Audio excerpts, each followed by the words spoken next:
తెలంగాణ ప్రజలందరికీ very good evening.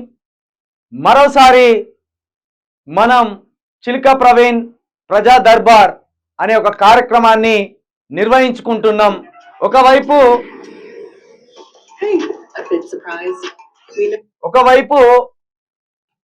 ప్రతిపక్ష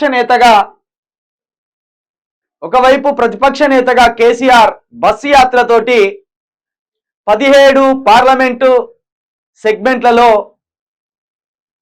పరిస్థితులు ఎలా ఉన్నాయి, ప్రజలు ఎలాంటి కష్టాలు పడుతున్నారు అనేది ఒకవైపు కేసీఆర్ బస్సు యాత్ర ద్వారా తెలుసుకునే ప్రయత్నం చేస్తున్నాడు. మరొక వైపు మనం యూ న్యూస్ వేదికగా చిలుక ప్రవీణ్ ప్రజా దర్బార్ అనే ఒక కార్యక్రమాన్ని తీసుకొని రాష్ట్రంలో ఏ ఏ జిల్లాల్లో ఎలాంటి పరిస్థితులు ఉన్నాయి, ఎండాకాలంలో నీళ్ళు వస్తున్నాయా, ఈ ఎండాకాలంలో విద్యుత్ సరఫరా గృహ నివాసాలకు కావచ్చు, కమర్షియల్ బిల్డింగ్లకు కావచ్చు అందుతున్నదా, అసలు పరిస్థితులు ఎలా ఉన్నాయి రాష్ట్రంలో అనే దానితో పాటు మే 14వ తారీఖు జరగబోయే పార్లమెంట్ ఎలక్షన్లకు సంబంధించి 17 నియోజకవర్గాల్లో పరిస్థితులు ఎలా ఉన్నాయి, ఈ 17 నియోజకవర్గాల్లో ముఖ్యంగా బీఆర్ఎస్, బీజేపీ, కాంగ్రెస్ అభ్యర్థులకు సంబంధించి ఈ 3 పార్టీలకు సంబంధించి ఎలాంటి పరిస్థితులు నెలకొన్నాయి అనే అంశాలను కూడా ఈ ప్రజా దర్బార్ ద్వారా మనం తెలుసుకునే ప్రయత్నం చేద్దామని ఈ కార్యక్రమాన్ని తీసుకోవడం జరిగింది. రాష్ట్రంలో 6 గ్యారంటీల్లో ఏ ఒక్క గ్యారంటీ కూడా ఇంకా సంపూర్ణంగా నెరవేర్చలేదు. తలాతోక లేకుండా పైన ఒక హామీ నెరవేర్చి కిందొక హామీ నెరవేర్చి పొంతన లేకుండా 13 హామీల్లో ఒక దగ్గర ఒక హామీ, ఇంకొక దగ్గర ఇంకో హామీ ఇచ్చి మేము 6 గ్యారంటీలను అప్పుడే అమలు చేసినామని ఈ రాష్ట్ర సర్కారు తెలంగాణ ప్రజలని మభ్యపెట్టే ఒక ప్రయత్నం చేస్తున్నది. దీంతో పాటు రైతు రుణమాఫీ చేసేస్తాం వారం రోజుల్లోనే మేము అధికారంలోకి రాగానే అని చెప్పిండ్రు. వారం రోజులు గడిచి ఏకంగా 150 రోజుల పాలనను ఈ రాష్ట్ర ప్రభుత్వం పూర్తి చేసుకున్నది.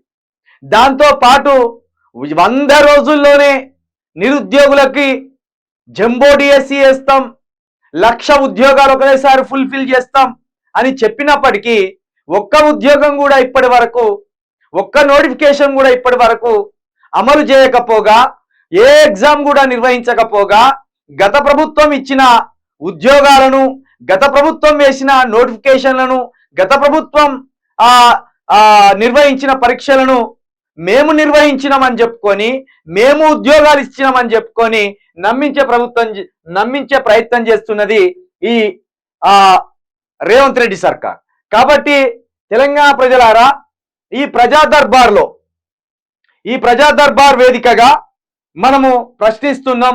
మీరు ఫోన్ చేయవలసిన నెంబర్లు ఇక్కడ తెర మీద ఇచ్చినాం ఆల్రెడీ, 7675965098, అదేవిధంగా 8297306413. దీంతో పాటు మరొక నెంబర్ని కూడా నేను మీకు ఇస్తున్నా, 9704642961961. ఈ నెంబర్లకు కాల్ చేయండి. మనం రాష్ట్ర వ్యాప్తంగా ఎలాంటి సమస్యలు ఉన్నాయో, నియోజకవర్గాల్లో ఏ సమస్యలు ఉన్నాయో ఈ సమస్యల మీద మనం డైరెక్ట్ ప్రజలతోటి మాట్లాడే ప్రయత్నం చేద్దాం. 9704642961961 ఈ నెంబర్తో పాటు మనము ఇందులో ఇచ్చినాం ఆల్రెడీ, ఇక్కడ మనం 7675965098, అదేవిధంగా మరో నెంబర్ వచ్చేసి 8297306413. ఈ నెంబర్స్కి కాల్ చేయండి. తప్పకుండా మనం మాట్లాడదాం, పరిస్థితులను రాష్ట్ర ప్రభుత్వానికి వివరించే ప్రయత్నం చేద్దాం అని మరొకసారి మీ అందరికీ తెలియజేస్తున్నాం.